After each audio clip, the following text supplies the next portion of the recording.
Shalom bien-aimé en Christ, c'est bien moi, votre frère ou papa Didier pour les autres. Lelo naye ko betela bino lisolo oyo nzambe ayebisi ngai na nzela na vision pona bandeko na biso congolais d'abord pe pona ba oyo baza koluka koyeba kobebisa kimia na biso. Bien-aimé ezalaki na butu alobi outi koleka ya le 24 juin peut-être comme le 25 juin 2022. Et comme qui n'attend à minuit, na mwa ngonga muke koleka, na koma ki na étape na bonde la kamingi, makambo na biso, o etali mboka. Na bani ko tali sanzambe, ngala bikolo, tala mboka nenge komi. Mboka ekomi na mpasi, bana na yo, baza na place susu ya kolala te, baza na place ya kovanda te, Nami leli kolo ayoki losambo na ngai bien-aimé. Mbala moko tango elekaki mingi te, namoni nzoto na ngai bandi koningana. E na bondi komona sikoyo vision. E la vision wana ezalaki nzambe azotalisa nga lolenge mboka na biso ezalaki attaqué. Bien-aimé toyaki attaqué sérieusement. Basoda wana baye, basoda ya tolobi benemi baye kokota tina kati ya mboka na biso. Yasu ya libanda te ma frontière te bakoti penza na kati nga naza komona bazalaki ebele baatake biso baza kokota do basoda na biso baza kokwea nga nalobi kolo ozotala kaka boye mpo na nini mboka olobi mboka ya biso mboka na yo oza kotala kaka boye okosala eloko moko te. E na tango wana namoni sikoyo Nzambe alobi na ngai okomona makambo oyo nga na kosala. E nzoto na ngai bandi susu koningana makasi bien-aimé. Nzambe na biso alalaka te nkolo. Kolo na biso alalaka te. Ndeko na ngai Nzambe atalisi ngai monene na ye. Etanga bali koloba bongo namoni basoda na biso babandi kosala contre-attaque. Babandi kozongisa basoda wana. Kola bina kozongisa bango tili na frontière. E yango pe bandai kosalema. Makasi moko koteli basoda na biso babandi kozongisa bango babandi kobeta bango ti epai basilaki kokoma na frontière na bango bien-aimé. E kokoma bakomaki wana et donc, ça est encore plus étrange. Donc, comme on a, basoda oyabiso, bakonzi, na mupanzi, oyo basile kozala wana, basoda yabiso, babandi koyeba kosolola, na basoda ya ngambo. Bazo beta na masolo, bazo beta na maboko, na moningo étrange, na talinga yabi, oh, bongo, bazo solola ndenge nini. Ya na bengi ya bango, donc wana parla, na comprendre ngabi tala ba Juda bango yo ba Juda Iscariote bazalaki belé baza ko solola et tango sena on esili na moni mbala moko contre-attaque moko okondimante bien-aimé ba bombe moko lourd et bandi ko kweya na nina biso ba bombardement lourd et bandi ko kita donc tellement que ezalaki tellement belé ba soda na biso bazo kufa na ba civil pe donc population zo kufa et bandi ko tika mabulu minene zo sala ba trou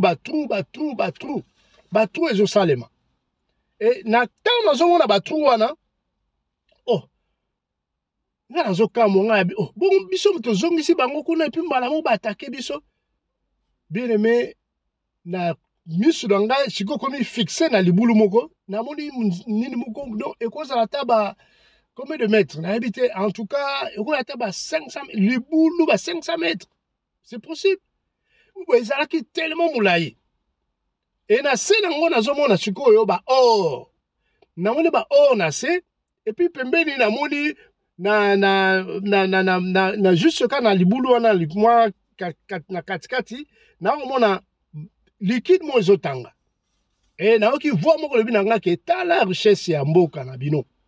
Et na moni tang mayango zo kita liquide wana plutôt nzamba yebisi ngai que liquide wana eza uranium. Donc par là na comprendre que eloko baza koluka yango yo eza bomengo ya biso yango de bazoluka.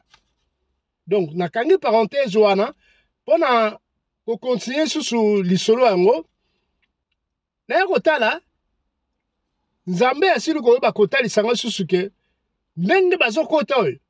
Donc basali contre-attaque c'est plus que banguna na biso oya mboka basali trahison de batu na biso ya mboka ba propre bana mboka na bato baza ba infiltrer basali trahison de telle sorte que ba permettre ba pesi ba teki ba plan na biso ya mboka et yango wana bango bayaki kwa attaquer biso lisusu. Et umela kite na yeko mona sikoyo nza matali singai voiture moko volante. Voiture yango eza na 4 épineux mais eza lokola ba voiture bo kala ya course wana. Mais eza na 4 épineux.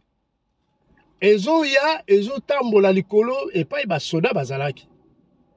Et pa ba soda bazalaki sikoyo na bazo meka ko telemisa bandeko mususu. Oh bayaki bazaki déjà atteint, bamusu baki blessé. Mais bakomi mbala moko motivé. Présence ya voiture wana et bien aimé banani bazaki na kati. Namoni bato yo to bengaka bato ya mikuse wana. Kaka voiture moko wana na monaki. Namoni bato wana na kati, mais na kati na bango na ressenti susu ya une autre présence divine. Mais na monaki te. Namoni ka ande bato wana mikuse bayaki na kati wana. Et bazoleka, car on se tamo lokola avion. Mais ça qui voiture. Bazoleka na moi attitude bongo boy pembe ni ka don na moi likolo peyate. Oh donc il y a ta ba 1 km. Bazo mon on est zoleka wa likolo. Oh. Ba soda na biso ba telemi ba mo ba komi motivé. Bazala ki tellement motivé que ba juste sous minduki na bango ba telemi ba bi no tozo kende bunda babandi ko pusana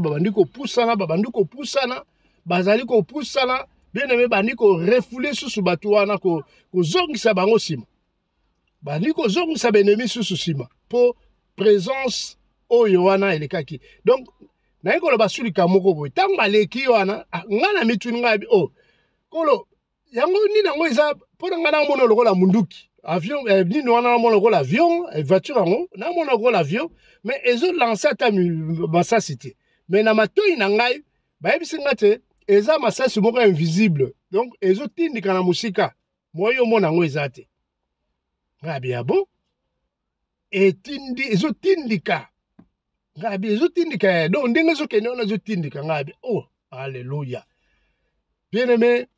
Et après et là on a puisque na meko noter moi makamusu soit pour na bo salate pour des fois au bon dit son jango bien jui makamunza matali so bona au bosa na betap mususu. Alors betap mususu c'est très important et sengeli na bo kama misu na nini pona na yeba ko talisa bandeko. Donc voilà na meka ko établir on na 7 étapes.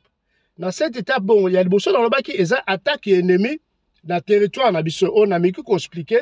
Deuxièmement dans le bi ezala qui repoussement de l'ennemi par nos soldats jusqu'à la frontière. Donc ba soldats na biso ba zongisi ba ennemi na biso ti na frontière wana.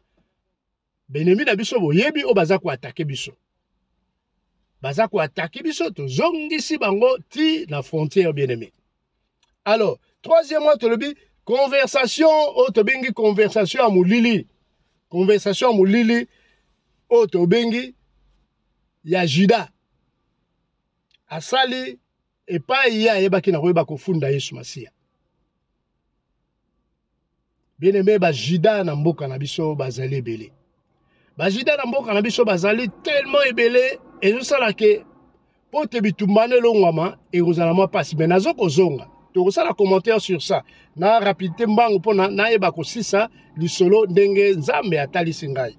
Et pona koloba kota suka ndenge zalaki tango voiture wana to ba voiture avion eleki na bato ya mikuse wana na habité ya na kombo moko to bana ko benga bango ta tango akala o babundelaki pe indépendance na biso sur moi il faut zalaka bango wana baleki po basali pe mikuse otali mutu forme donc omoni pe que non mukuse baleki wa ti ndenge na lobi ke ba yebisa nga na litoyi ete minduki ba ezotindama ngabi oulala nzamba zwa lokumu et après wana bien aimé epesa moi batant eza tango yango anino eleki c'est à dire que kimia moko salamaki moi calme moko eza puisque guerre bien aimé eza guerre ya tango mokete eza guerre moko ke umela faut to chango na mutu exala batant moko ta mort après to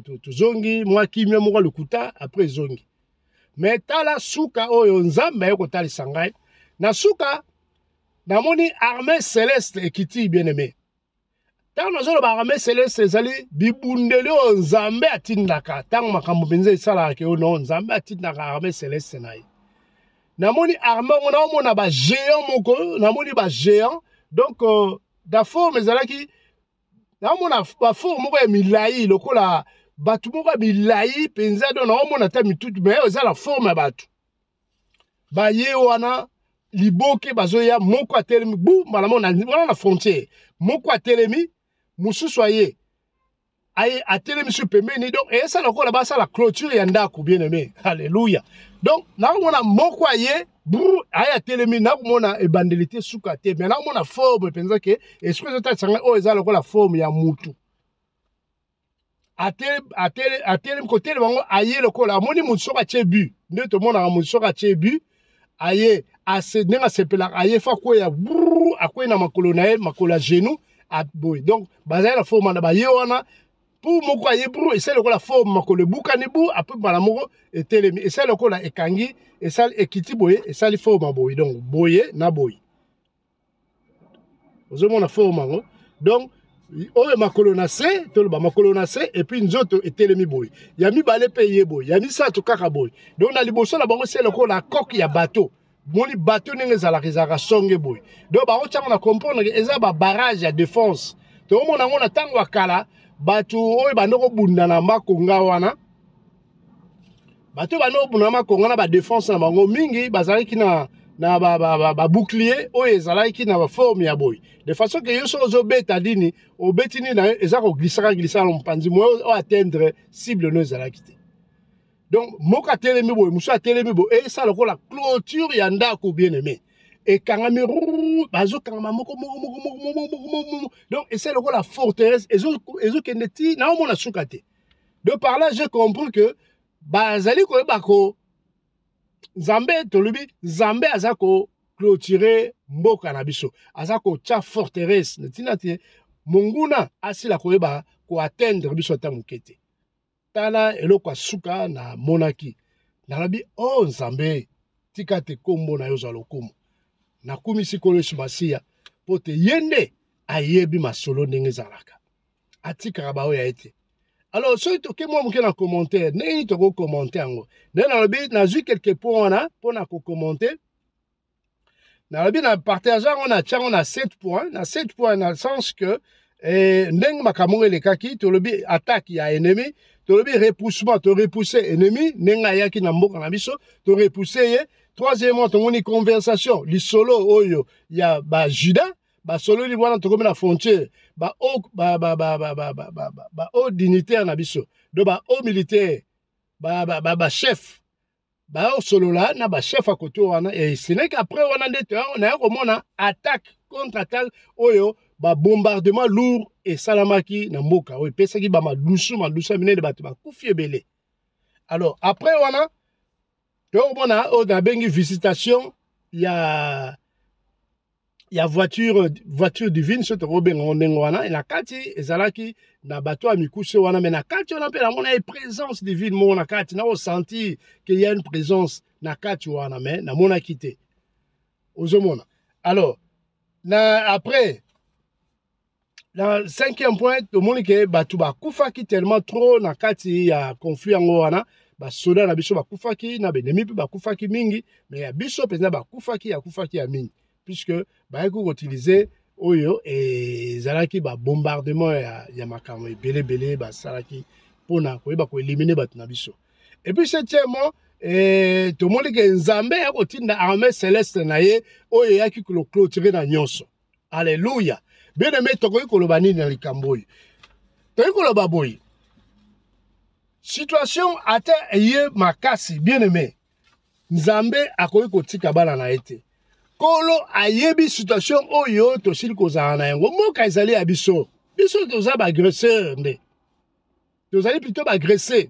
Ba agresseur baza ba oyo wana. Ba Rwandais oyo baza ko attaquer mboka na biso bien aimé. Ba preuve eza komona na makambo ba osala biso. Nzambe akoki kotika biso ndengo wana te. Donc so totali bien eloni tokoki kosala.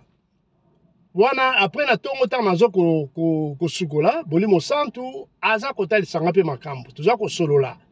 A otali sanga makambo ke nini wana tufu tuzango na trois plans. Na trois plans sur le plan militaire, sur le plan militaire, et aussi on a vu sur tout se préparer, makasi. Tout se préparer, makasi. Donc tout se préparer en conséquence. Tout yeba en tout cas, le lengin te ko attaquer. Munguna na biso to yeba ba faille na ye, place ba faiblesse, ba point faible na izale, wana ni to yeba nini ko contre-attaquer. Bloc wana et sengeli militairement parlant, to yeba yango. Et puis armée na biso il faut ezala tango nyonso en tout cas bien fourni babiloko penza ba provision et sengeli ba matériaux militaires et sengeli ezala déjà bien en place pona to ezala sûr la victoire na biso. Guerre oyo eza guerre ya makasi bien aimé. Eza lokola mama Adeline alobaki na vidéo na yemoko te kolega kaka sur makamba Congo. Alors bien biso abi eza mwana soki aza kovimba na nzungu yeba te solo o wana za sima ezali mama na yende. Mais dans les cas ici pour nayebi ke za nzembo ya musicien na biso moko elle avait utilisé ça. Musicien na biso moko chrétien a lobaki ayembaki yango. Si je ne me trompe pas, je crois dans un battu Moïse Matuta nandeko soki mokolo nzembo. Voilà, c'était ça. Mais ezaba terme oyo ezaba façon ko talisa biso te solo bonguna azaluka ko dribbler biso ma kokelo morote. Donc na sima ya banguna na biso ezala banguna ya makasi babata be na sima. C'est pour cela bien aimé sengeli to ba ko préparer guerre oyo bien comme il faut. Ba traître baza tellement embelé et sengeli biso to ba ko longola ba on nzela. To isala étude moko ya malamu. En tant que militaire, boyebi art de la de guerre ndenge zalaka ndenge ni boko sala pona ko détecter munguna o aza espion na kati boyebi ndenge singo sala bo sala musala bino mutu na mutu asala musala na ye soki to sali yango en tout cas omona na niveau na point wana to kozala balongi. Deuxièmement na to bengi na niveau spirituel to kosala ndenge nini esengeli na biso mwana nyoso Nzambe ozala mutu ya mabondeli bondela pona mboka na yo sala jeûne et prière bien aimé. Bible elobi na biso na 1 Thessaloniciens 5:17 elobi na biso prier sans cesse. C'est-à-dire que to bondela katango nyonso esengeli toza na guerre bien aimé kokanga maboko te. Mboka eza na bitumba okanga maboko pourquoi? Esengeli na yo oyeba ko bunda na mabondeli totali na Bible. Tomonaki lisolo ya Moïse. Balobi na biso na Exode 17 bien aimé. Exode 17 to bandango na 11-12. Na tangi mangba na lingala. Balobi na biso tango bazalaki kobunda soki Moïse atomboli liboko na ye ba Israélite bakomi makasi. Pe soki akitisi yango ba Israélite bakomi kolonga. Pardon.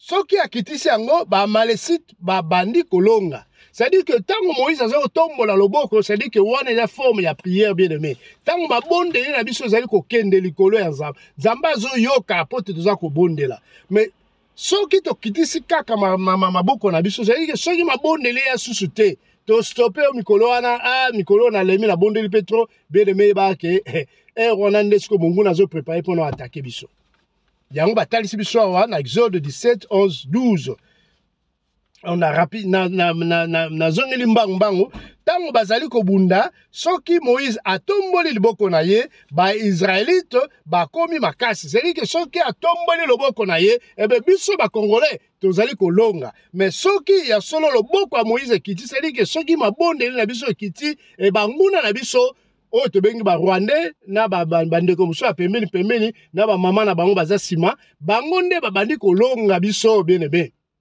tala na niveau spirituel oyo esengi na biso tosala esengi na biso tozala bato ya mabondeli bato tokokanga maboko te kasi bato ntango nyonso toyeba kotia mabolongo na biso na se koyeba kosenga mawa na nzambe ekitela bana na ye bacongolais. Et dans le niveau social, qu'est-ce qu'il faut faire, bien aimé? Dans le niveau social, les gens, les sungi autorisés ça et pas y a bateau, bazali ko bunde la biso, et pas y a bassi à basoda, et pas y a bana basoda. Tu dois apporter quelque chose, bien aimé. Association caritative, et c'est ne pas quoi apporter quelque chose. Na bateau, bazako bunda. Oui, na ebi ke babola, bato bere, banal, oui. Wana za makamusus. Maintenant, niveau oyo tozala yango, et on sait toi appuyer pe famille wana, bandeko wana bake bitumba, totala bana na bango. Comme ça, moral na bango, bien aimé, et ozala makasi. Ba ozala moral moko élevé ko ba kenote, ngana ke bitumba, en tout cas, kuna, bana nga baza malamu, moi si nga za malamu. Alléluia. Yango nde message penza na ngaki koyeba ko passer na bandeko na biso po te na kene penza musika te makambo zali mingi ya koloba mais moyena pusa na musika te pour permettre bandeko na biso pe ya Congo ba yeba kotala ta message soki eleki ba tant mila hitro et crédit ezopesa bango peut-être moi muke passe yango wana na suki awa kolo ayoka maloba oyo asunga biso lisusu pe ndeko nyonso asili koyeba koyoka ngo partager vidéo yo talisa ndeko ete ya solo longa ezali nzambe atalisaka makambo kasi esengeli na biso tokende na lolenge esengeli tozala makasi na mabondeli toyeba pe kosoutenir armée na biso nyonso tozala bomoko bien aimé tozala bomoko po te tolonga monguna tobimisa ye mpe na mosika mpe tomona phase ya suka wana o armée céleste eyaki kokita mpo na kosala forteresse pour na ko protéger biso forteresse wana ezali elembo ya nini ke ya solo esi tolongi monguna akokoka biso susu te puisque militairement parlant toza makasi tosi tokomi na babundeli oyo esengeli basoda na biso balendami et puis biso moko mpe motivation esi ekosi la morale eza likolo. Alléluia.